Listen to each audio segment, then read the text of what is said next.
भैया भैया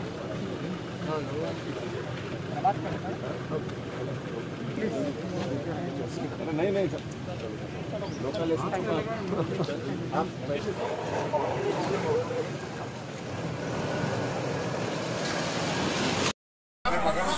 हाथ नीचे करो प्लीज।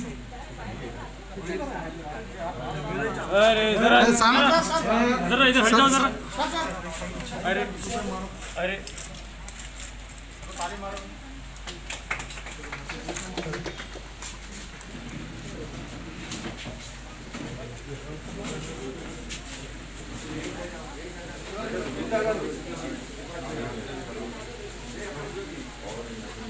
वॉलंटियर्स प्लीज थोड़ा रुको प्लीज।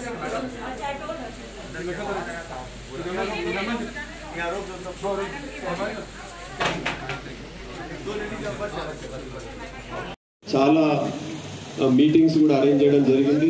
దీంట్లో అందరినీ కూడా ఈ స్త్రీకి సంబంధించిన ఏవైతే మీకు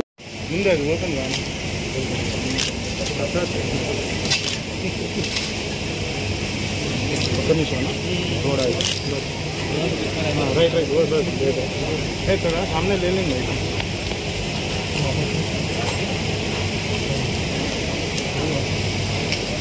मेरा पीछे आ जाओ, थोड़ा पीछे आ जाओ, अपना पीछे आ जाओ, पीछे आ जाओ। मैडम पोस्टर కూడా ఇవ్వండి, పోస్టర్ కూడా ఇవ్వండి సార్। लिटिल क्लोज क्लोज कर दे यार, क्लोज चाहिए नहीं वाले చేస్తారే यार ఏడే చేస్తారు వెళ్ళిపోతారు ఇక ఏడు ఉండదా। मैडम इधर देखिए मैडम प्लीज कर सके। इसी विषय से एक जुड़ा एक बहुत ही इम्पोर्टेंट मसला ठंडा हो गया है। फिर वो वापस अपने घर अपने माँ बाप के पास जाकर अपनी मदद या अपना जो भी स्टोरी है वो आपके सामने आ रहे हैं, वो किस तरह से आप आके बताएं और परिवार को एक रखने के लिए किस तरह से उसे इकट्ठा करके हम लोग कोशिश करें कि परिवार चलता रहे। हमारे पास जैसे आप सब जानते हैं भरोसा सेंटर है, पिछले 5 साल से चल रहा है। इस साल हम भरोसा सेंटर की 5वीं सालगिरह मना रहे हैं। 5 साल से भरोसा सेंटर डोमेस्टिक वायलेंस और के ये बहुत हजारों केस होते रहे हैं और हमारा पहला अटेम्प्ट यही रहता है कि परिवार बना रहे, एकजुट रहे। परिवार को तोड़ने का अटेम्प्ट हमारा नहीं रहता। हाँ, जहाँ इतना सितम हुआ या इतना खराबी है कि हम नहीं चाहते कि लड़की को आगे कुछ बहुत दिक्कत होगी साथ रहे, वहाँ हम लोग पुलिस केस भी करते हैं, आगे भी करते हैं। पर पहली प्राथमिकता या पहली प्रायोरिटी यही रहती है कि परिवार एकजुट बना रहे और इसी में वहाँ पे जैसे काउंसलिंग करते हैं। अब सब कोई भरोसा सेंटर तक आने में और दूर पड़ता है हैंडलिंग के लिए, इसीलिए ये स्त्री वॉलंटियर यहाँ पे हमने शुरू किया। आज ये जो सेंटर शुरू किया उससे ये है कि आप एक सेफ एनवायरनमेंट में, कंफर्टेबल एनवायरनमेंट में बैठ के बातचीत, क्योंकि जो ये मियाँ बीवी का मामला है या जो ये परिवार के मामले हैं, ये 5-10 मिनट में सॉल्व नहीं होते।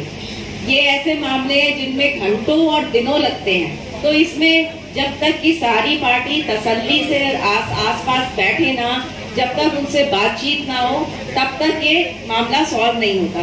तो इसीलिए आज एक कंफर्टेबल जगह मिलेगी वॉलंटियर्स को भी और जितने भी कंप्लेनेंट आ रहे हैं, ताकि बैठ के बातचीत करें।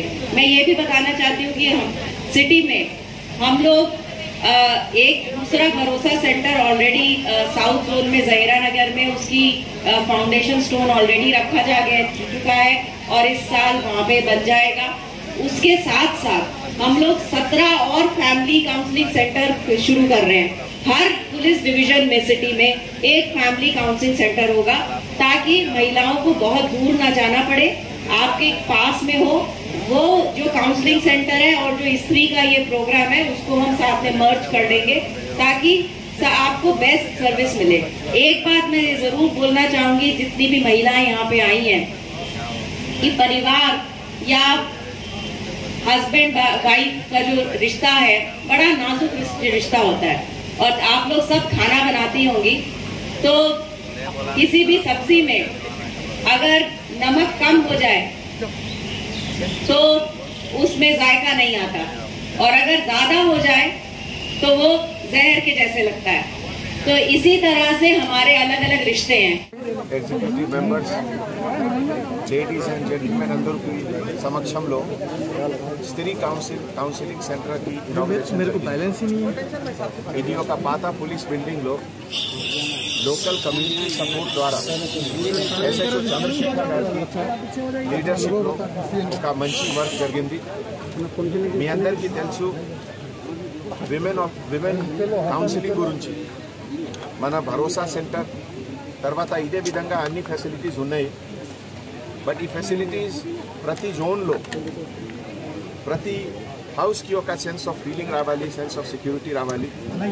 ఈ సందర్భంలో ఎస్హెచ్ఓ గోల్కొండ చంద్రశేఖర్ గారు, ఏసీపీ శివమారుతి గారు, జాయింట్ సిపి గారు ఏఆర్ శ్రీనివాస్ గారు and entire team of Hyderabad city security council ఒక కోఆర్డినేటెడ్ ఎఫర్ట్ ద్వారా ఈ ప్రాజెక్ట్ ఈరోజు కంప్లీట్ చేశారు అండ్ ఈరోజు ఇనాగ్రేషన్ జరిగింది.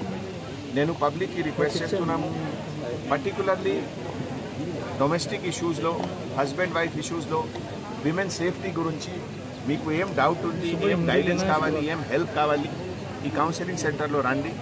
మీకు డిపార్ట్మెంట్ తరఫు నుంచి, ప్రొఫెషనల్ కౌన్సిలర్ తరఫు నుంచి మీకు ఏం హెల్ప్ కావాలి డిపార్ట్మెంట్ తరఫు నుంచి